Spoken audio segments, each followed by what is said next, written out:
we're all going to spend a lot of time in meetings. If you're not careful, meetings can be big time wasters. If you're smart about it, they can actually be very effective.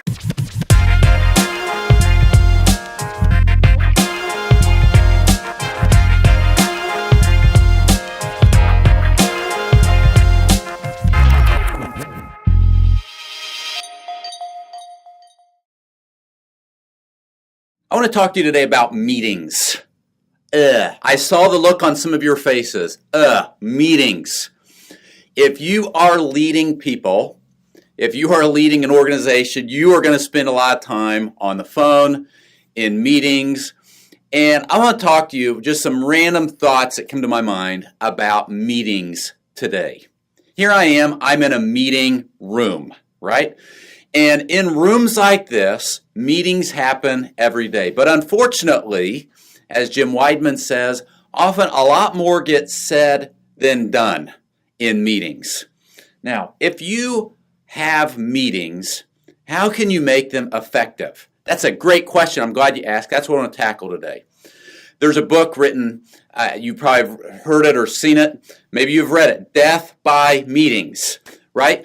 And maybe, have you ever thought about how you're going to die? I don't know, but it's going to be in one of these meetings. I know I'm going to die. Death by meetings. Meetings don't have to be brutal. They don't have to be fatal. They don't have to be, They can actually be very effective if you learn to lead them effectively. Now, I spent a lot of my life in meetings. Phone meetings, Zoom meetings, Skype meetings, face-to-face meetings.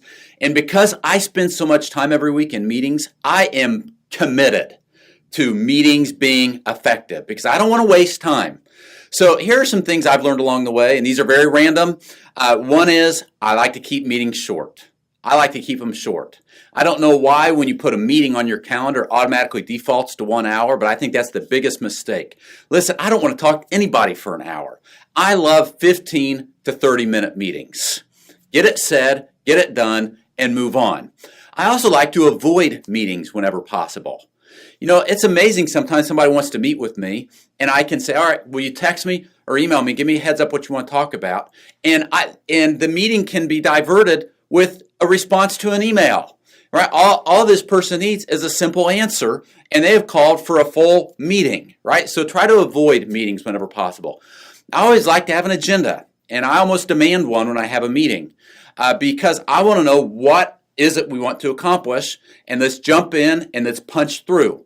Without an agenda, you're just kind of driving, and you're not sure where it's going, and it's fair game for anybody, and it's actually quite ineffective. I also want to know who's driving this meeting. Be one of the first questions I ask in a meeting. Who's driving this thing? Right? Who's the driver of the meeting? Now, it might be me, it might be someone on my team, but I want to know who's driving it and pushing it forward. Another thing, what are the action steps?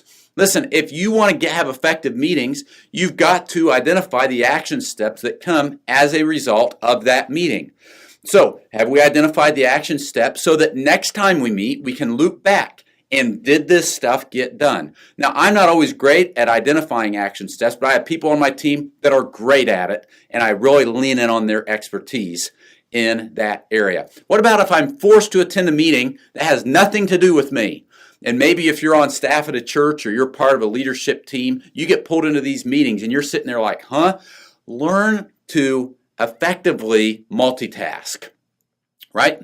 Now, I don't think it's good to sit there with your laptop and peck away on your keyboard the whole time, but I wonder, could you have something on your laptop screen that you could be reading?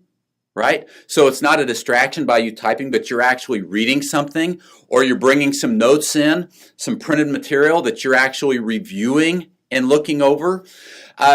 Try to learn to multitask, but you got to do it in a smart way and in a respectful way.